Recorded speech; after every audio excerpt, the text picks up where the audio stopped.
মাটি খনন করতে গিয়ে প্রাচীন হনুমান মূর্তি সহ মন্দিরের ধ্বংসাবশেষ উদ্ধার হলো পাথারকান্দিতে।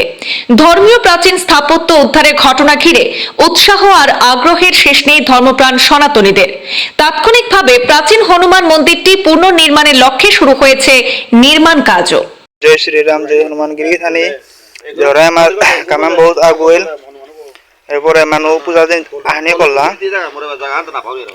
জয় হনুমান, জয় শ্রী রাম। পাথারকান্দি বিধানসভা কেন্দ্রের কলকলিঘাট এলাকার বিলবাড়ি গ্রামের পশ্চিমে লঙ্কাই নদীর তীরে গত পক্ষকাল পূর্বে মাটি খনন করতে গিয়ে প্রাচীন মন্দিরের সন্ধান পান স্থানীয়রা।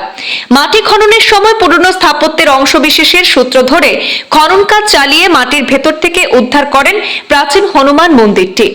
অনুসন্ধান চালিয়ে নিশ্চিত হওয়া যায় মন্দিরের পেছনে হনুমান চবুতরা নামে লেখা রয়েছে মন্দিরটির নাম। এই খবর চাউর হতে হনুমান ভক্তদের মধ্যে ব্যাপক উৎসাহ উদ্দীপনার সৃষ্টি হয়েছে। বর্তমানে ভক্ত সমাজের আগ্রহে এবং সম্মিলিত প্রচেষ্টায় হনুমান চবুতরা মন্দিরটির পুনর্নির্মাণের কাজ দ্রুত গতিতে চালিয়ে যাচ্ছেন স্থানীয় এলাকার যুবকরা। মন্দিরটি পুনর্নির্মাণের উদ্দেশ্যে স্থানীয় প্রাক্তন সৈনিক অনিল সিংহকে সভাপতি মনোনীত করে একটি মন্দির কমিটিও গঠন করা হয়েছে। মন্দির নির্মাণে প্রত্যেক ভক্তদের সহযোগিতা কামনা করেছেন নির্মাণ কমিটির সদস্যরা। এতে সাহায্যের প্রথম ধাপে এককালীন নগদ 1,50,000 টাকা সাহায্য পাঠিয়েছেন ভারতীয় সেনাবাহিনীতে চাকরি করা সৈনিক জামিরানা গ্রামের সাগর সিনহা।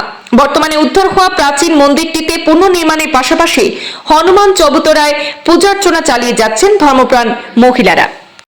এখানে বিলবাড়ির পশ্চিম পারে কলকলিঘাট নদী লঙ্কা নদীর তীরে কলকলিঘাটের নিকট এক প্রাচীন হনুমান মন্দির আবিষ্কার করা হইয়াছে এবং বিশেষ কারণে হয়তো এটা অনেক পুরানা মন্দির ছিল, হয়তো বন্যার কারণে বা বিশেষ কারণে এটা মানে জমির নিচে থাকায় বহুদিন যাবৎ সেটা পূজা পার্বণ মানে করা সম্ভব হয় নাই বা এখানকার জনসাধারণ তেমন একটা নজর দেয় নাই, যেহেতু মন্দিরটি মাটির নিচে ছিল। ইদানিং 1.5-2 মাস আগে আমাদের বিলবাড়ি গ্রামের ইন্দ্র সিনহা কোনো কারণবশত এখানে এসে মন্দিরের চূড়াটি দেখতে পায় এবং উৎসাহ কৌতূহল থাকায় উৎসাহ নিয়ে একটু মানে খনন করে দেখে এটা তো মন্দিরের ভগ্নাবশেষ। তারপর অনেক কিছু ভলান্টিয়ার কিছু ছেলে সন্তান ছিল, তারা সবাই মিলে এই মন্দিরের ভগ্নাবশেষ আবিষ্কার করেছে মাটি করে। দেখা গেছে মাটি করার পরে দেখা গেল সেটা একটা প্রাচীন হনুমান মন্দির। হনুমানের মূর্তি ছিল, কিন্তু হনুমানের মূর্তি মাটির নিচে থাকায় তেমন একটা সুন্দর মানে রং খারাপ হয়ে গিয়েছিল। আমাদের প্রচেষ্টায় এই মন্দিরটি আপনারা সবাই দেখতেছেন, এখানে রং দেওয়া হয়েছে মন্দিরের উপরে এবং মন্দিরটির আমাদের মন্দিরের হনুমানের বিগ্রহতেও রং দেওয়া হয়েছে। তাই সবাই মিলে আমরা এখানে প্রচেষ্টা চালাচ্ছি মন্দিরটা যেন পুনর্স্থাপিত হয়। আমাদের প্রচেষ্টা দেখে জামিরালা নিবাসী বাগিন্দ্র সিনহা মানে উনি মন্দিরের নামে 1,50,000 টাকা ডোনেট করেছেন।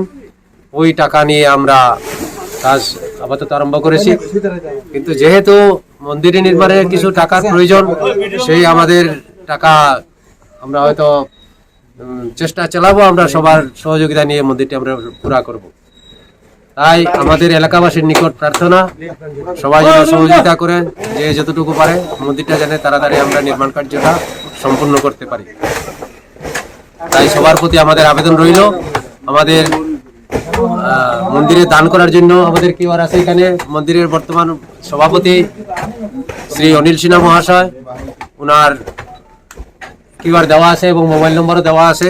তাতে যদি আপনারা একটু সাহায্য সহযোগিতা করেন, আমরা মন্দির নির্মাণে অনেক মানে সহযোগিতা আমরা পাবো, সাহায্য পাবো এবং মন্দির নির্মাণের কাজটা তাড়াতাড়ি সম্পন্ন হয়ে যাবে।